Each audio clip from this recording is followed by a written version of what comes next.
Assalomu alaykum hammaga.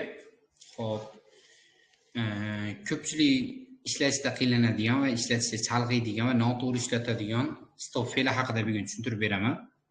Xo'p, bilamiz, stop fe'li undan keyin keladigan fe'l to bilan yoki stopdan keyin keladigan fe'lga ing qo'shilish orqali ishlatiladi.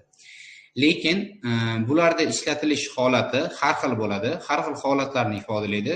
Hozir shularning farqini tushuntirib beraman. Xo'p, agar stopdan keyin keladigan fe'l to bilan keladigan bo'lsa, bu biror ishni qilish uchun to'xtamoq, ya'ni maqsadni ifodalaydi.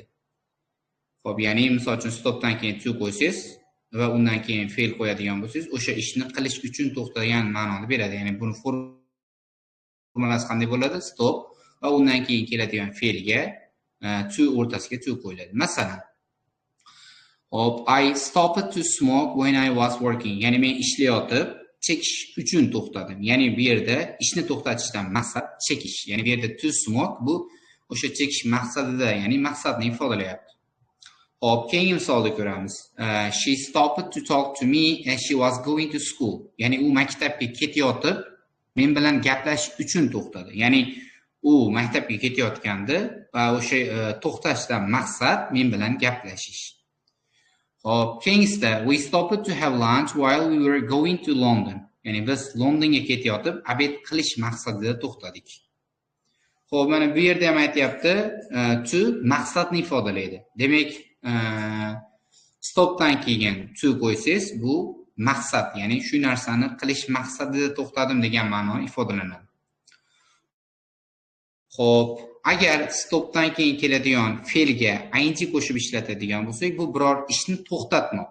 Ya'ni qanday birorta ish qilyapsiz, o'sha ishni to'xtatadigan bo'lsangiz va o'sha fe'lga ing qo'shiladi. Ya'ni u ishni siz agar butkul to'xtatadigan bo'lsangiz yoki hozircha vaqtincha to'xtatadigan bo'lsangiz. Ya'ni buni ishlatilishi qanday bo'ladi formulasi? Stop va undan keyin keladigan fe'lga ing qo'shiladi. Xo'p, endi buni misollar bilan ko'rib chiqadigan bo'lsak, I stopped smoking last year since it is harmful. Ya'ni men o'tgan yili chekishni tashladim.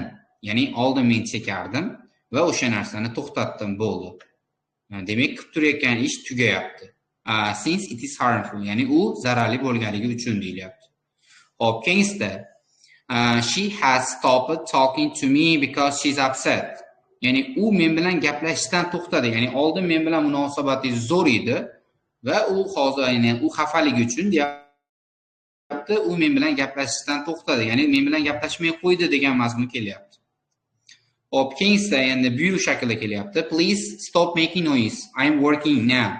Ya'ni iltimos shovqin qilishni to'xtating. Ya'ni bolalar shovqin qilyapti, o'sha qilib turgan ishingizni to'xtating, deyapti. Shuning uchun stopdan keyin keladigan fe'lga making bo'lib ing qo'shilyapti va men hozir ishlayapman deb gapiryapti.